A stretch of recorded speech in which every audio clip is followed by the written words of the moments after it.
Oke, untuk materi inverse saya rasa ini sudah berakhir ya. Berarti ini materi terakhir kalian. Nah, ini kalau di mind map sebentar, saya cek dulu mind mapnya ya.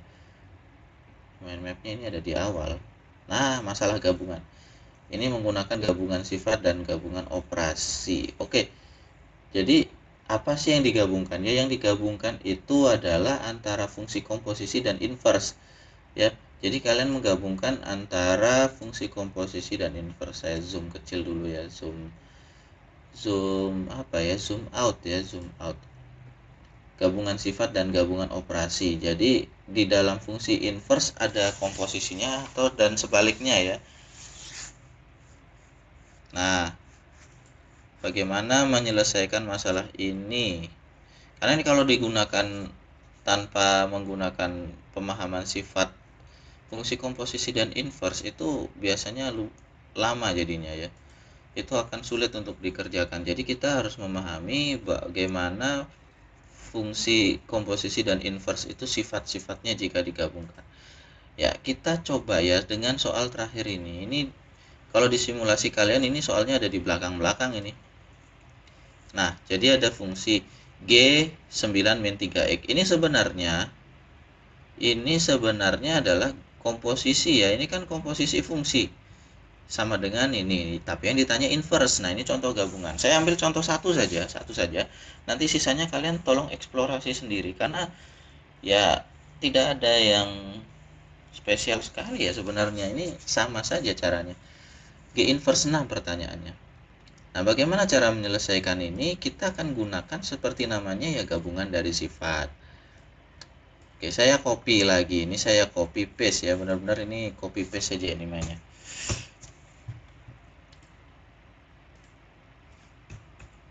Nah, sekarang apa sifat yang kita gunakan? Jadi ini G tadi di sebelah sini ya. Tadi G-nya itu di sini. Kalau kita inverse-kan, seperti itu sifat yang kedua tadi ya, sifat inverse-nya. Saya balik lagi ke awal supaya kalian ingat. Saya cari dulu ya sebentar. Tolong bersabar. Ya, ini. Jika FA sama dengan B, berarti F inverse B sama dengan A. Ini sifat ini yang kita gunakan ya. Jadi huruf F itu nyebrang jadi inverse ya. Sebenarnya begitu.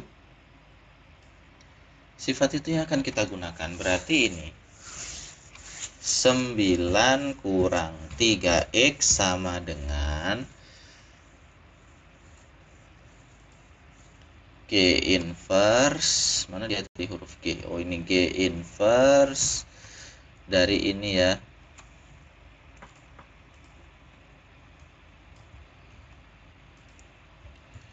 Nah, ini ya maksud saya. Jadi kita pindahkan huruf G yang tadi di sini ke sini. Gimana ya caranya supaya kalian jelas ya? Saya tebalkan saja dulu, tebal. Lalu ini juga ditebalkan saja. Ini saya beri warna ya, kalian mudah-mudahan bisa lihat ya. Ini saya warnai merah ya. Ini nanti saya warnai biru. Biru. Oke. Ini biru lagi. Kemudian yang ini merah lagi.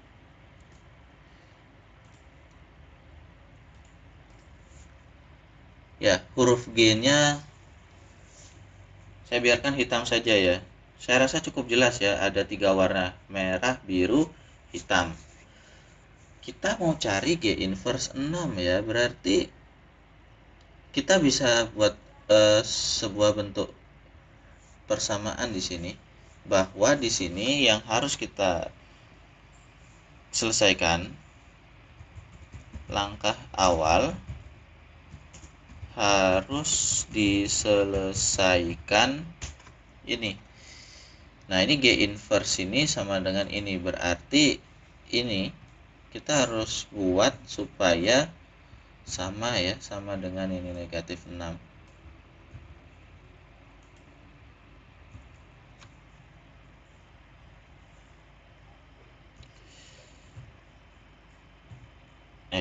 Negatifnya double saya ketik. Nah, ini harus diselesaikan ya. Jadi ini harus diselesaikan. Kalau di papan tulis saya lebih mudah menulis ya sebenarnya ya. Sebentar. Saya akan coba dulu ya. Semoga saja kali ini masih bisa ya. Saya pakai text box kalau begitu. Oh, ini text boxnya kok biru. Jadi iya, pas sudah sama di situ ya. No color, no line.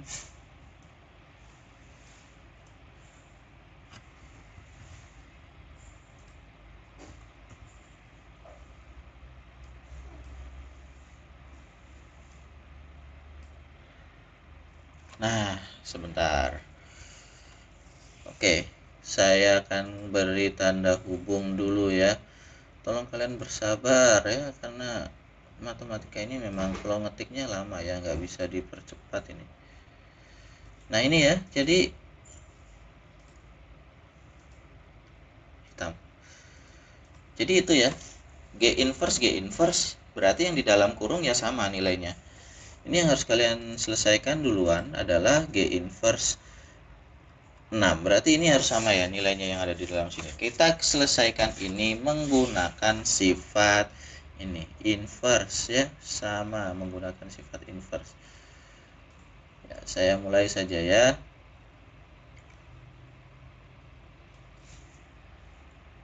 Berarti ini negatif 6 sama dengan ini.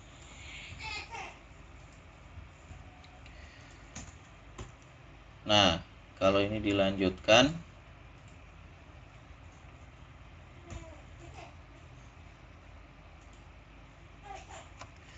negatif 6 kali dengan ini 7x yang di bawah naik ya, berarti 4x ditambah 6 sama dengan 7x kurang 5.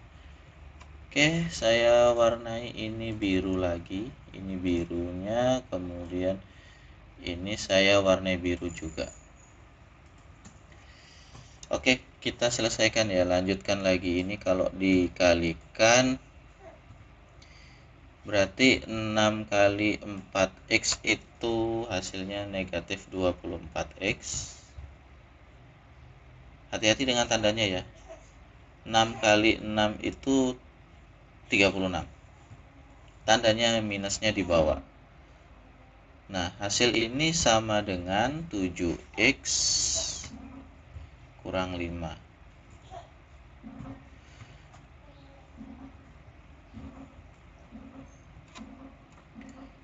Oke, saya tebalkan supaya terlihat ya.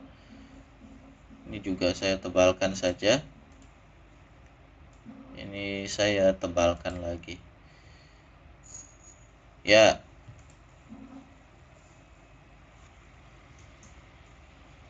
Tujuan kita mencari X dulu. Berarti yang tidak ada X-nya suruh pergi ya. Kita kumpulkan di sini. Berarti di sini naik kurang 7X. Ini 7X, saya copy saja ya, copy lalu bawa ke sini. Nah, kemudian itu 36 itu pindah ke belakang sana ya. Berarti ini awalnya negatif. Kalau pindah ya jadinya positif.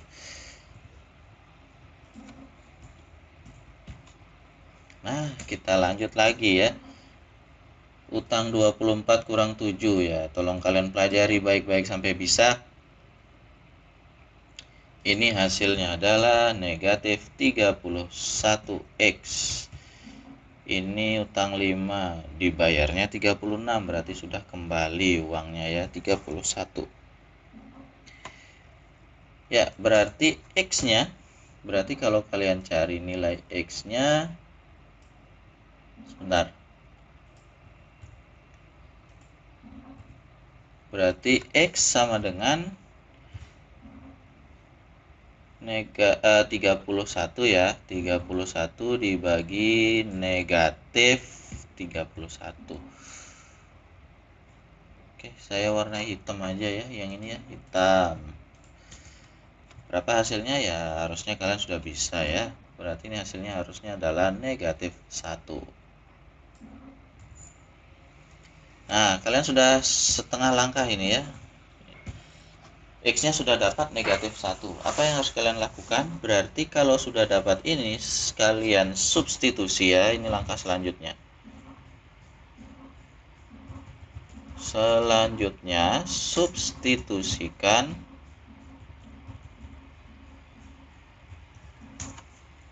ini. Kalian sudah dapat X-nya negatif 1.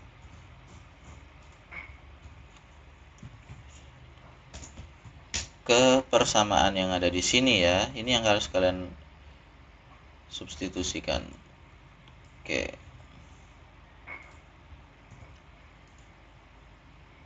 Ya, ke sana kalian substitusi.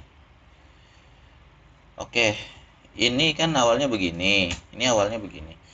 Kalian pindah-pindahkan posisinya ya. Ini kita pindahkan dulu.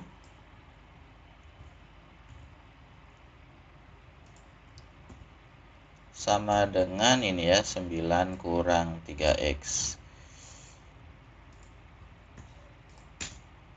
Ya, itu tukar langsung ya, tukar langsung tidak ada perubahan tanda. Nah, kalau kalian masukkan X-nya sama dengan 1, otomatis ini sudah pasti yang di dalam kurung ini pasti sudah ketahuan jawabannya.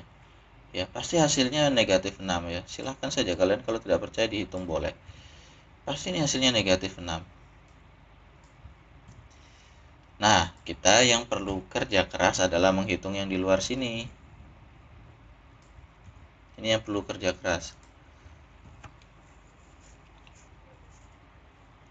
Ganti X-nya juga dengan negatif 1.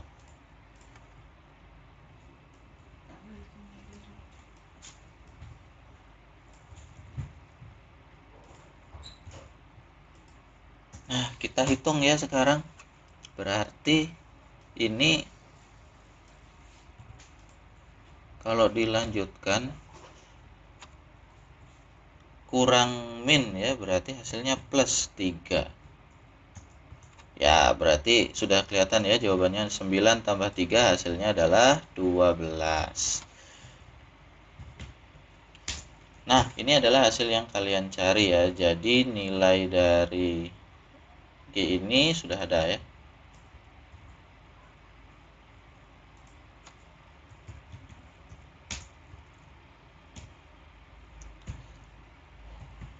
Oke, ini ya. Jadi ini sudah selesai. Nanti bagaimanapun model fungsinya, cara penyelesaiannya akan tetap seperti ini ya. Jadi kalian pindahkan dulu, gunakan sifat itu. Nah, kalian cari ini di dalamnya ini penyelesaian X-nya berapa. Baru kalian masukkan. Seperti ini adalah masalah gabungan. Ini bisa kalian lihat di soal simulasi tugas kalian itu di bagian-bagian akhir. Oke, materi sudah selesai ya. Selamat belajar. Jika ada yang kurang dipahami silahkan ditanyakan. Ini waktu ini kalian ngerjakan sampai nomor berapa ya? 6 ya? Nomor 6 betul. Ya, kalian mengerjakan sampai nomor 6. Berarti sekarang 9 nomor lagi saya rasa sudah bisa dikerjakan. Selamat belajar. Jika ada yang kurang dipahami silahkan ditanyakan. Sampai jumpa di materi-materi yang selanjutnya.